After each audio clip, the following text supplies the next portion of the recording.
ajo çfarë kam dashur të trajtoj sot nuk do ta filloj me pjesën e temës, por dua të ju them sepse tregu i sotëm kërkon më shumë se sa një agent të mirë. Me këtë shprehje që për mua është teorem në fakt, nuk e di nëse do jeni dakord. Gjithsesi do ta analizojmë gjatë rrugës. Aftësia bindse është arti i ndryshimit, të qëndrimit ose të sjelljes së një personi përmes komunikimit, pa përdorur forcë, pa përdorur detyrim.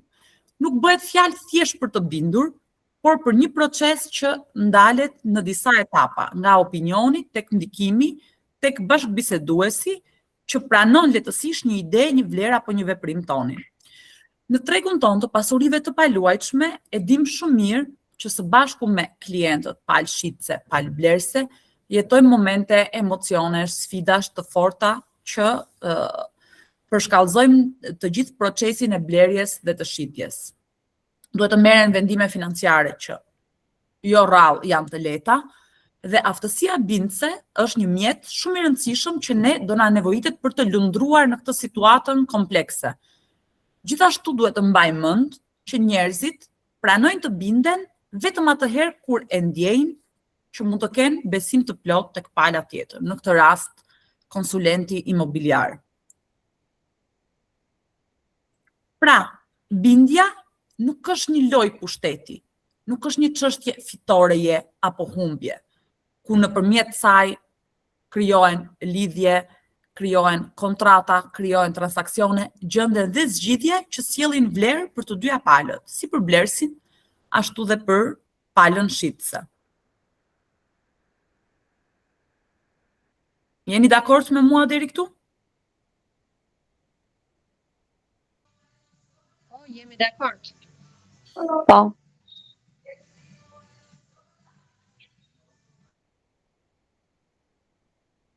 Atëherë do të fillojmë me një herë. Unë do doja që të gjithë ju, nuk i shoh të gjithë në kamera, por do doja që të gjithë ju të kishit përpara një fletë nëse jeni në zyrë apo varet ku po mund ndiqni. Dhe dua ta filloj më një herë këtë seancë me një pjesë që është kyçe dhe fundamentale e seancës sotme. Pyetja kush jam unë? Dhe këtë pyetje do ta lidh më pas me pjesën e fundit të trajnimit për të kuptuar se ku dua të dal.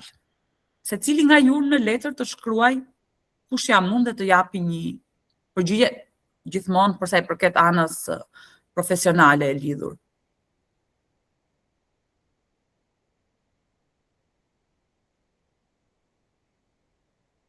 Pyetja që dua t'ju bëj është, kur një klient mendon për ju, apo flet për ju, si ju përcakton ai ju?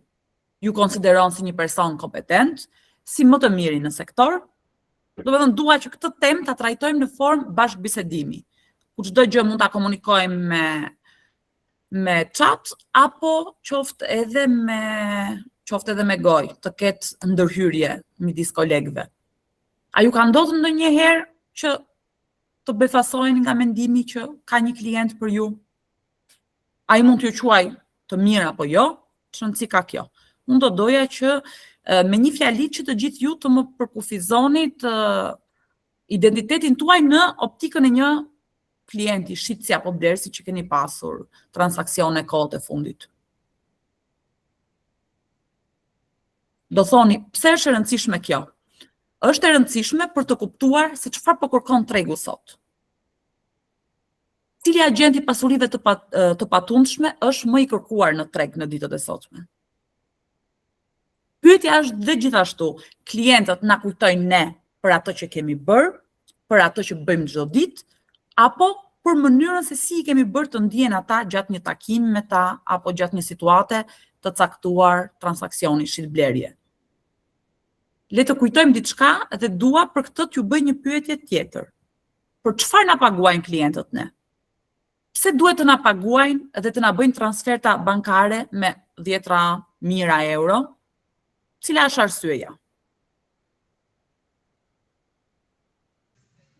Mundem? Po patjetër. Ata në paguajnë për kompetencat që neve kemi në profesionin që ushtrojmë. Nuk mund të them se çfarë mendon një klient për mua, por mund të referohem atyre mesazheve apo reviewve që ata lënë në rrjetet e mia sociale.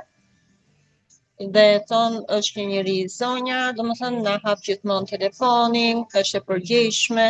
Domethënë këto janë parametrat të cilët na përkufizojnë. Edhe nëse kanë diçka që duhet të pyesin në lidhje me real estate apo qoftë edhe për familjarët e tyre apo për transaksionet individuale, gjithmonë kontaktojnë për të marrë një opinion. Është shumë e rëndësishme që klienti të ketë në mendjen e vet ne si pikë referente, qoftë për të marrë një vlerë caktuar reference sa mund të i valutoj shtëpia në treg në këtë situatë për shitje, ashtu gjithashtu dhe për pjesën e blerjes. Klientët na zgjedhin ne për të lehtësuar stresin, për të lehtësuar procesin nga momenti i parë i listimit të pronës deri në procesin përfundimtar të nënshkrimit të marrëveshjes. Pra, në fund të ditës, ne zgjidhim, le të themi, një problem, një shërbim për to. Klientit nuk i intereson fare çfarë problematikash kemi ne në shtëpi, në punë, në situatat personale. Pagesa apo transaksioni, komisioni që ne marrim është për të zgjidhur këtë, le të themi, problematikën që ato kanë.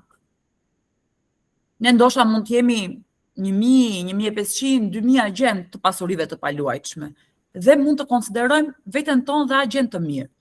Por në tregun aktual, në situatën e sotshme të real estate në Shqipëri, a mjafton të jesh thjesht i mirë? Si e mendoni?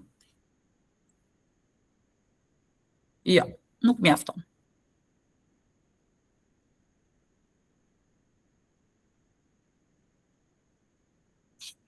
Paradoksi të qenit i mirë. Në tregun e sotëm, një agent i mirë është thjesht bileta e hyrjes, por nuk është garancia që ne të fitojmë këtë transaksion.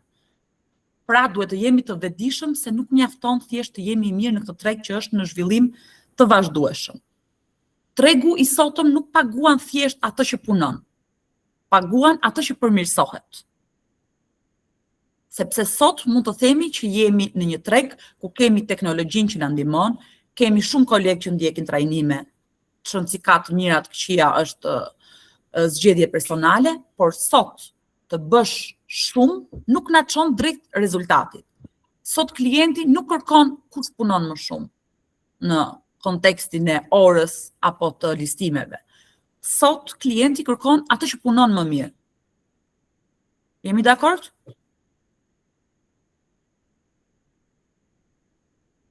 Nëse sot jemi këtu, është sepse duhet dhe duhet të përmirësohemi.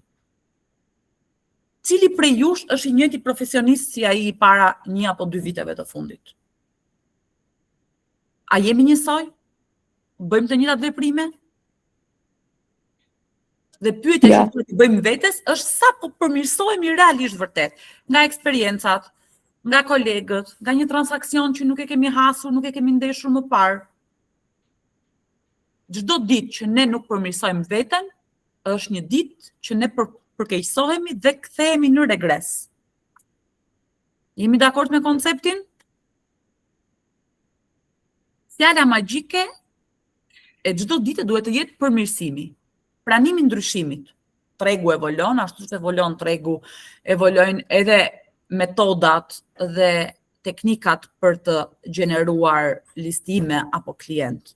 Dhe nëse ne nuk arrim të përshtatemi me ndryshimin, do mbetemi gjithmonë një hap më pas. Prandaj, ju thash dhe në slajdin e më përparshëm që sot nuk mjafton vetëm të jesh një agent i mirë. Të jesh një agent i mirë nuk të çon askund. Unë besoj se edhe ne që jemi këtu sot, do të thotë që jemi shumë të mirë, por ende jo të mjaftueshëm. Dhe ndoshta për ata që nuk janë këtu sot, është një fazë tjetër që mbase mund ta kenë edhe të vështirë ta pranojnë këtë. Sepse është mentaliteti dhe ideja e një pjese të mirë të agentëve që unë i di të gjitha. Këtu fillon problematika më e madhe. Edhe për mua ka qenë e vështirë dhe më është dashur kohë që ta pranoja këtë, sepse kisha komplet një tjetër mundësi, unë njoh mirë tregun, kam kontaktet e dura, kam punuar fatmirësisht në kompani që kam pasur nga veriu në jug të Shqipërisë kontakte, por erdhi një situatë që nuk po ktheja kontaktet e mia në transaksion. Dhe për këtë më hyri në në punë, apo ka qenë ndeshja, apo përplasja e parë me veten, duke analizuar ku jam, ku po shkoj. Çfarë nuk shkon mirë në të gjithë pjesën e rutinës, takimeve të shumta, kontakteve të shumta që kisha për t'i përkthyer në rezultate. Dhe këto janë pyetje që ju duhet t'i bëni vetes çdo mëngjes, sepse cilësia e jetës tonë do të varet nga çfarë ne mendojmë. Dhe zgjedhjet tona gjithashtu referojnë cilësinë e pyetjeve që ne i bëjmë vetes. Prandaj nuk mjafton thjesht të qenit një agent i mirë. Nuk mjafton vetëm të dish disa gjëra apo një proces. Apo as të thuash punoj shumë, sepse nuk e di, ke një orar 12 orarsh. Sa prej jush mund të kenë ndodhur që kanë arritur në fund të ditës apo në fund të muajit duke ju drejtuar vetes dhe duke komunikuar që kam punuar shumë sot, por nuk solla në shtëpi atë që meritoja. Nuk mora, nuk mu finalizua transaksionin që ndoshja prej një muajsh.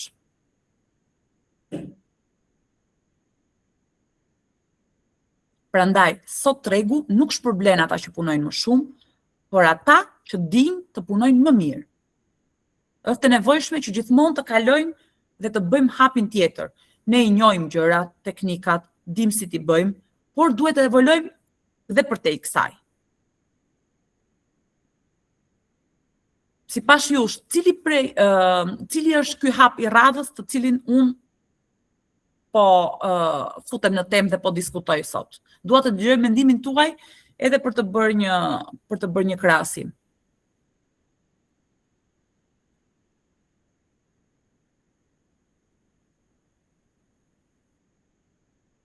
Është e nevojshme që ne të aktivizojmë një mendësi tjetër, të jemi të hapur, një mendësi që lind nga dëshira, lind nga ëndra, lind dhe nga objektivi. Vazhdoj fletën ta kem me vete. Ne dim të menaxhojmë njerëzit dhe gjithçka që lidhet me profesionin ton, dim të bëjmë pyetjet e duhura, por vazhdimisht mësojmë nga një situatë, nga një listim i gabuar, nga një klient blerës që del jashtë, le të themi, atij kuadrit apo skaletës tonë. Sepse sot nuk jemi një përjashtim. Nëse nuk jemi diçka ndryshe, nga të tjerë çfarë rrezikojmë? Të mbetemi jashtë tregut. Prandaj, të punosh, më ka mbetur në mendje një shprehje që e kam dhe postulat, e kam lexuar diku vite më parë. Të punosh më shumë nuk është evolucion. Është vetëm një përpjekje pa drejtim. Dhe njerë, do doja ta shënonit nëse jeni në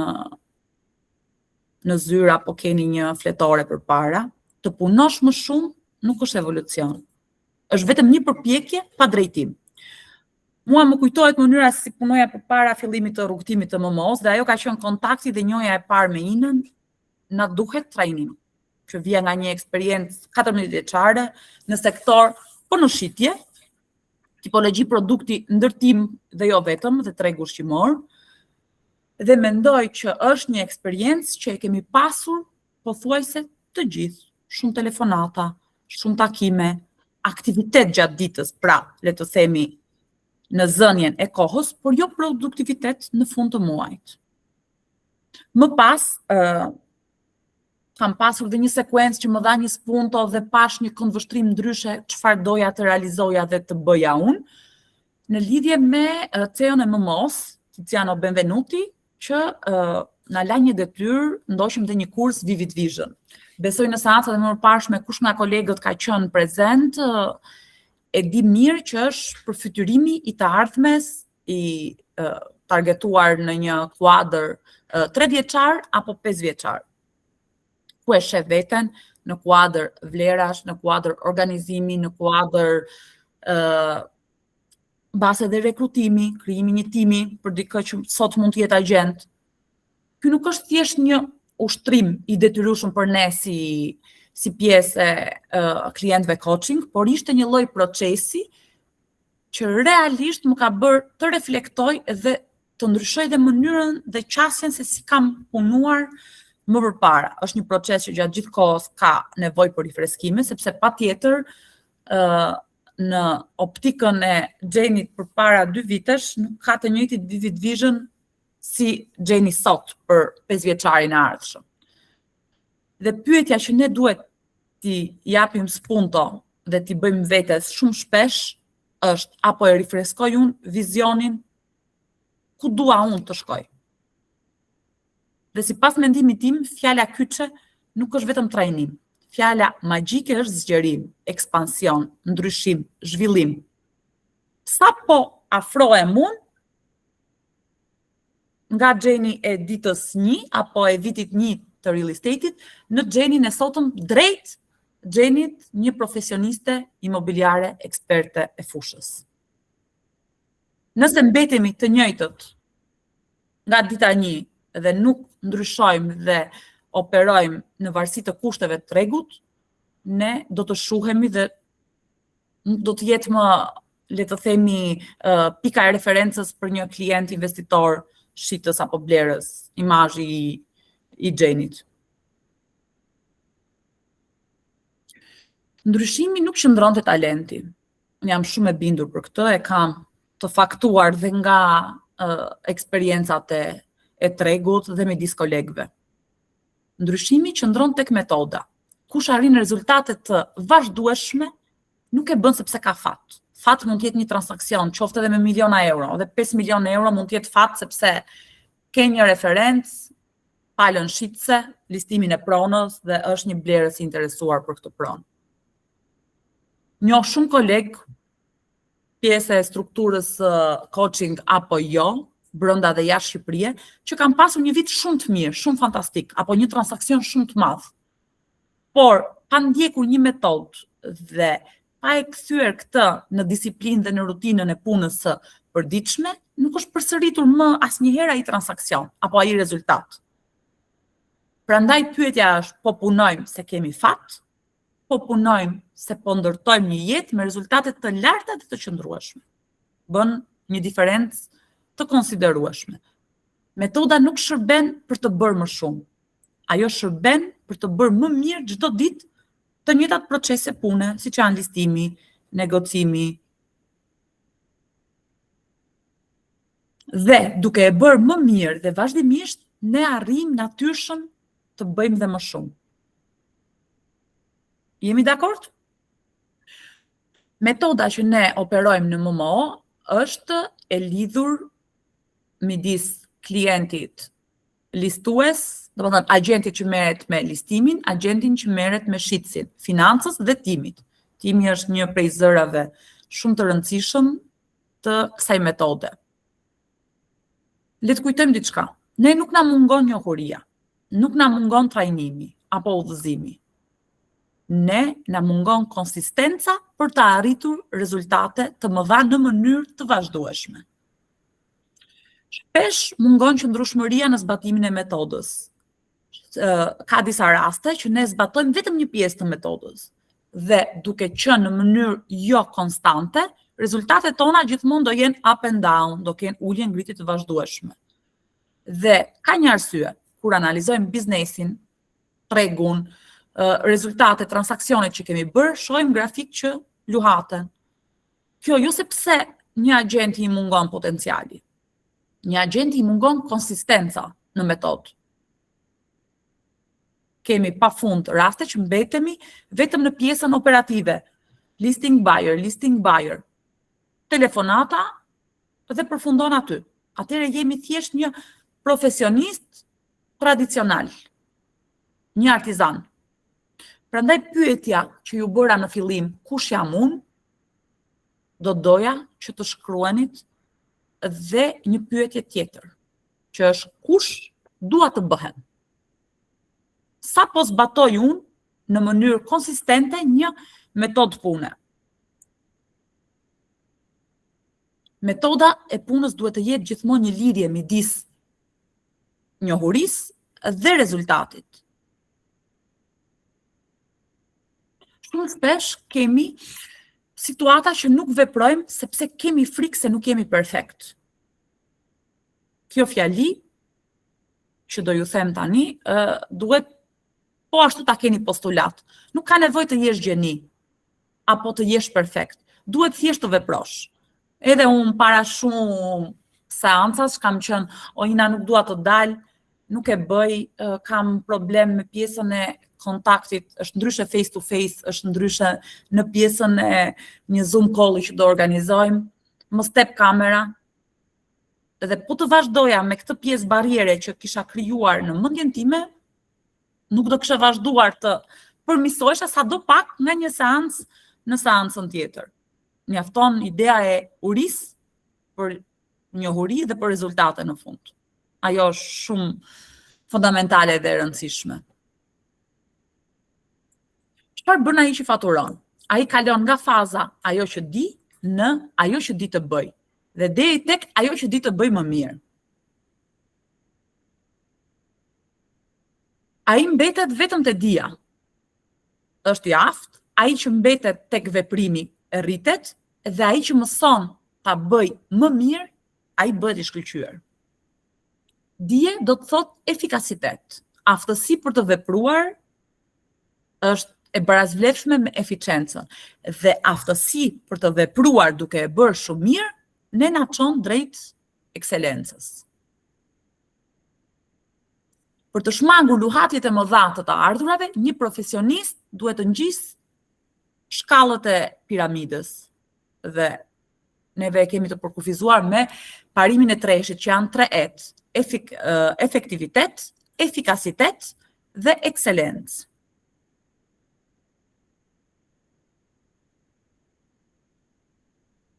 Efektivitet, të jesh efektiv do të thotë një gjë e vetme, të dish çfarë vërtet ka rëndësi.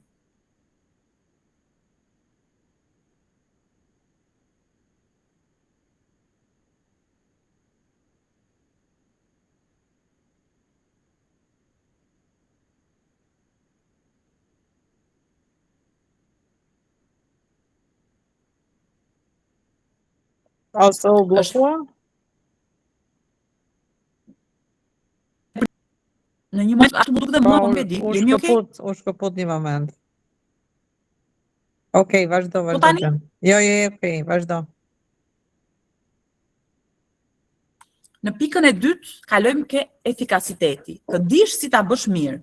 Është aftësia për të menaxhuar burimet tona më të çmuara, që janë koha dhe energjia. Një agent efikas nuk u mbet kohë në 1000 aktivitete sekondare. Ai shef vetëm ato aktivitete që realisht prodhojnë rezultate që të rritemi në mënyrë të vazhdueshme dhe gjithashtu të kemi pjesën e balancës midis anës profesionale dhe jetës kohës për vete apo familjen.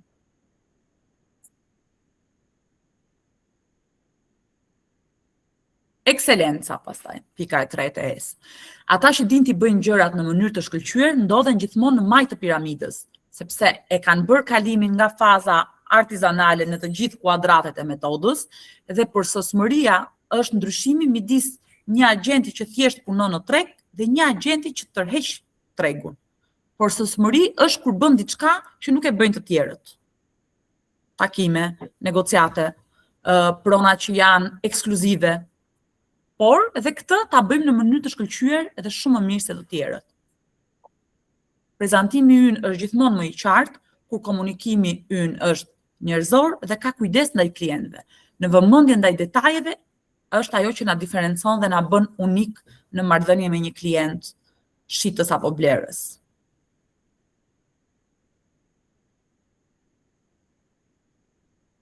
Dhe një gjë të fundit që do doja të diskutoja përpara se sa të kalojmë në fazën finale është në një libër që dua ta ndaj me ju. Për ndërtimin e shtëpisë së tempullit, përdoren gjithmonë gur të përgatitur në një gurore.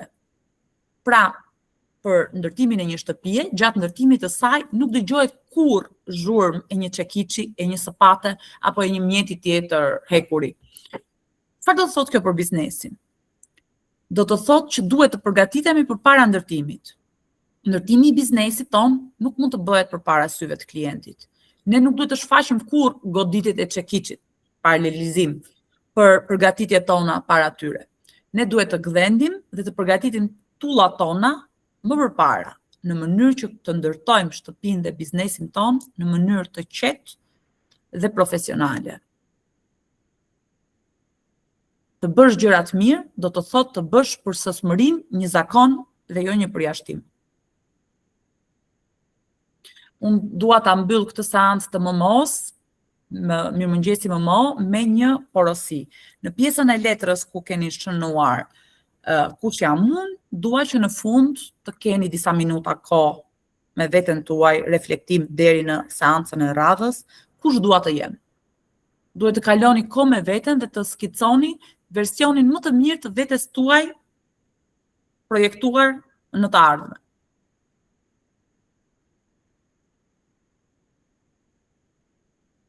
Në fillim të çdo dite do merrni këtë flet për një javë rresht dhe duhet i bëni vetes këto dy pyetje. Kush jam unë sot?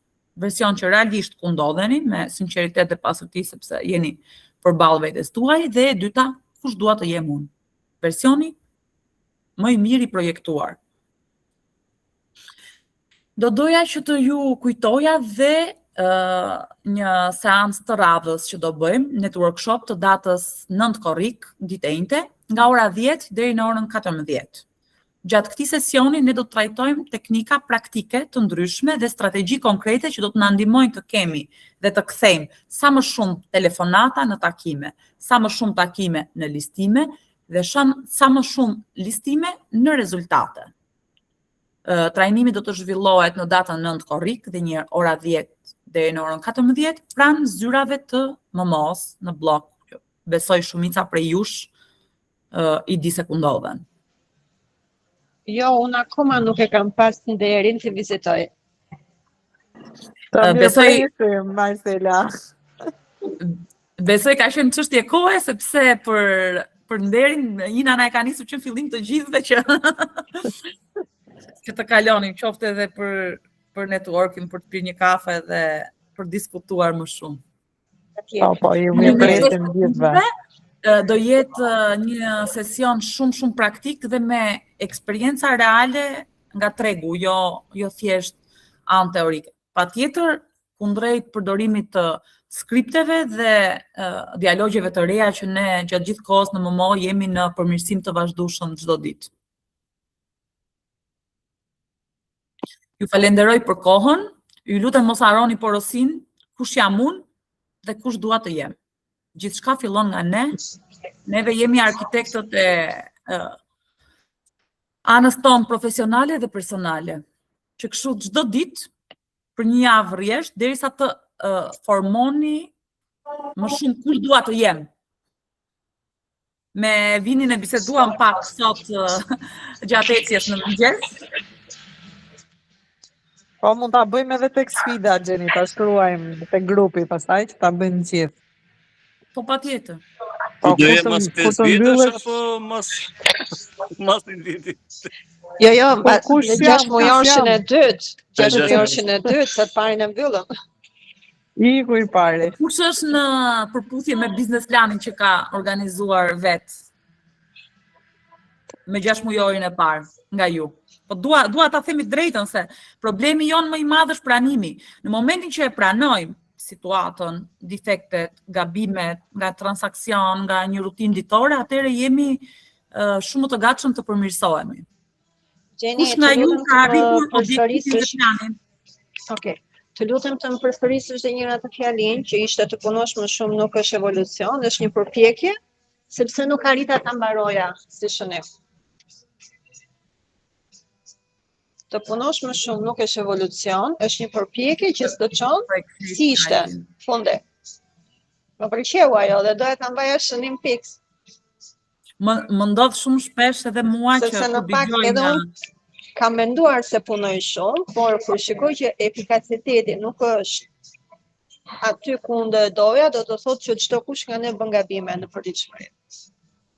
Absolutisht, dhe është ideja që sa më të aftë jemi të analizojmë këto, të detektojmë pjesën e defekteve, aq më kollaj e kemi për të vijuar me pjesën e rregullimit të situatës aty ku është bërë gabimi. A një minutë ta çoj ke slajdi. Ja, këtu duhet ta kesh Gjenita, ajo s'ta i slajdi atë.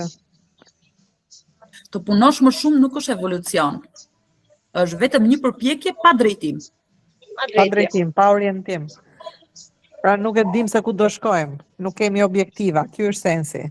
I Kristofor Kolombi. Gjithmonë në çfarë do lloj fushe është pjesa e anës teknike dhe një stomatolog për të hequr një dhëmball përdor teknikën. Është paralelizim me atë shprehjen, më jep një levë dhe jam i gatshëm të lëviz botën. Ne duhet të gjejmë atë, le të themi, pikën tonë të dobët, ta përkthejmë në forcim të një defekti problematike që kemi gjatë transaksionit për ta përkthyer më pas në rezultate.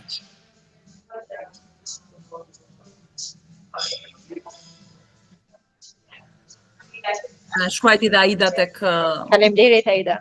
Tek çati, të punosh më shumë, nuk është evolucion, është vetëm një përpjekje pa drejtim. Ne nuk paguhemi për sa orë punojmë. Ne si agent imobiliar paguhemi sa transaksione mbyllim në fund të muajit apo vitit. Dhe duhet të punojmë zgjuar që nga pjesa e listimit të pronës deri në transaksion më pas.